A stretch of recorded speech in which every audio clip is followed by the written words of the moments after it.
They're eating the dogs. They're eating the cats. They're eating the pets of the people. Yeah, I digress.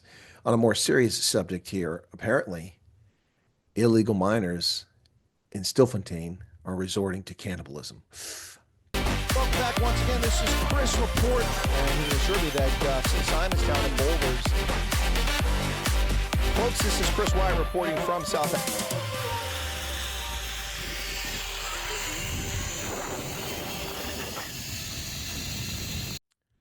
The Stilfontein mine is a crime scene where the offense of illegal mining is being committed.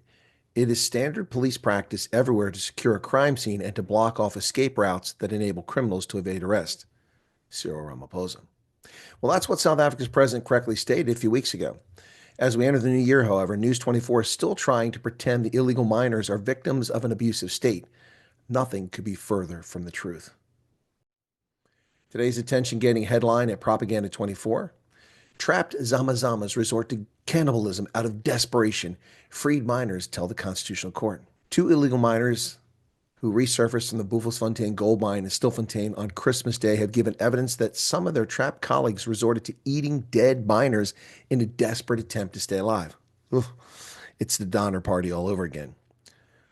Sesotho Mashiane and Sohologo Nsokolo were both trapped underground at shaft 10 and 11 of the mine and stated in sworn affidavits that prior to them getting out of the mine, some miners had resorted to consuming human flesh from other deceased miners. While Mashiane was rescued on December 25th, Nsokolo used one of the mine's dangerous ligators, that's a metal rod extending from the deepest part of the mine to the surface above, to resurface. Both provided evidence to the Constitutional Court to support their testimony given by their fellow freed illegal miner, Clement Moletsi, who has painted a very grim picture of how trapped miners have been starving to death since police cut their supplies in September. Police and the military have strongly defended their September action to shut down access points used by the illegal gold mining syndicates to deliver supplies underground at the Buffelsfontein mine, which they say they did to force the miners to resurface. It seems reasonable. Now, the human rights group Mining Affected Communities United in Action, that's a mouthful, launched an urgent Constitutional Court appeal. They're now using evidence given by these three illegal miners to persuade the Constitutional Court to order both food and humanitarian services to the miners and urgent rescue. On December 20th, 2024, the Gauteng High Court in Pretoria previously dismissed that case, kicked it to the curb. Now, that organization, known by the acronym MACUA, wants to force the state to provide food and humanitarian services to those illegal miners. Police claim that, contrary to what these miners say, there is food underground. But Moletsi's statement, he says, there were no stockpiles of food, and the notion that we could voluntarily come out is entirely false. I submit to this honorable court that based on my experiences and what I've witnessed, everyone underground was ready to come out. The reports circulated by the police and other media outlets that I have seen are grossly inaccurate. Now, this testimony itself is highly suspicious, to say the least. If, as Moletsi contends, everyone underground is prepared to exit the mine, why have they not done so? They've had over 5 months to surface. No one can survive that long without food or water. Clearly, the miners have access to both. The implication here is that the military and the police are not allowing the miners to exit, that, as News 24 falsely contends, the miners are trapped. So how do they square that with the reality that over 1,500 miners have already exited and surrendered and gone into police custody since September? Are the police picking and choosing whom they let exit and apprehend? Quatsch. Now, had we known about the police operation to close off the mine, we could have planned an evacuation or sought safety in time. Yeah, right. People died because of decisions made without consideration for their well-being or right to life. I urge this court to hold those responsible accountable for the deaths that occurred and to take steps to prevent further loss of life. No, no, no. People died during the commission of a crime.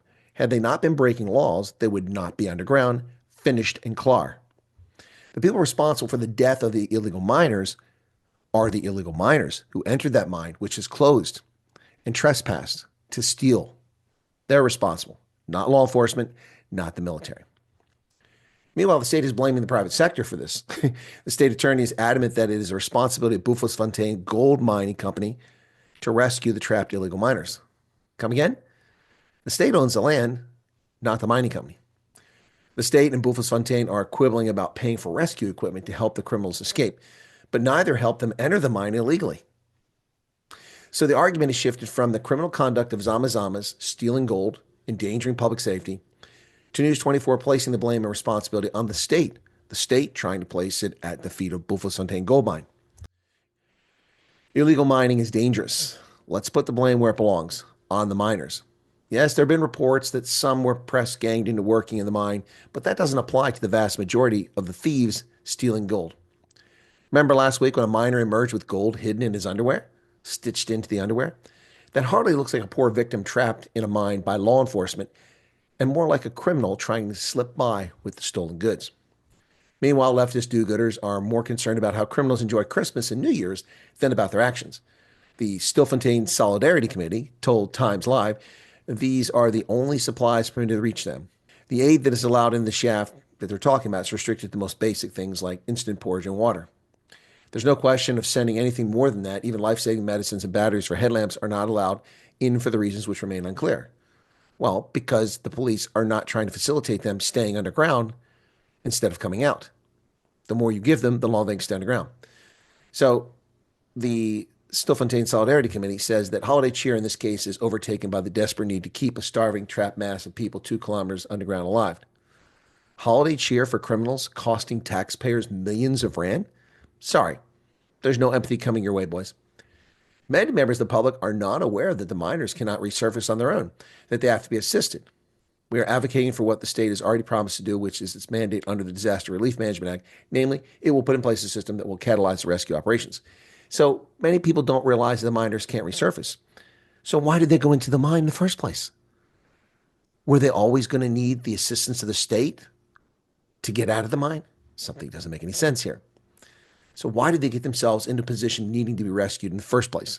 If they stayed home, they wouldn't be trapped underground. Finished and clear. I guarantee that had they not illegally entered the disused mine shafts, putting their lives at risk, there would be no need for any rescue operation.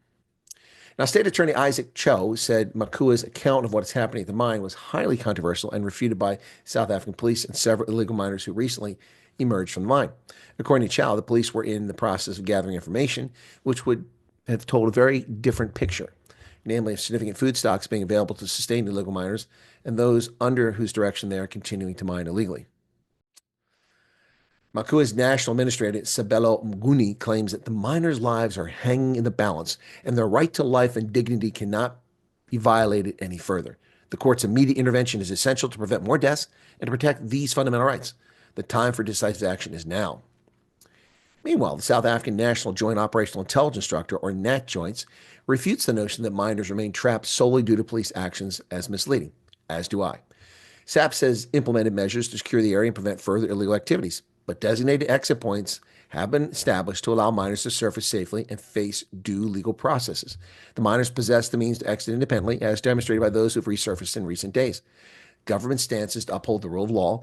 Thus, while immediate aid is not provided to facilitate illegal activities, measures are in place to ensure the safety and humane treatment of individuals who choose to come above ground. And that's the bottom line here. News 24 can try to tug at your heartstrings all they like and paint the Zamazamas as poor victims and the state as being oppressive or abusive. That's not even remotely true. The miners are criminals. They have opportunities to exit. They refuse to exit, and then they seek sympathy. Not going to fly. Not going to fly.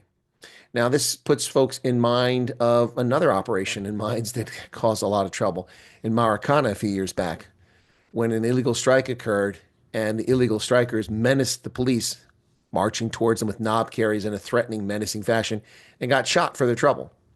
No one's getting shot here at Stilfontein, at the Stilfontein mine, but they need to come out. That's on them. Stop trying to make them out to be martyrs. They are criminals. Finished and clear. What say you, South Africa? Happy New Year.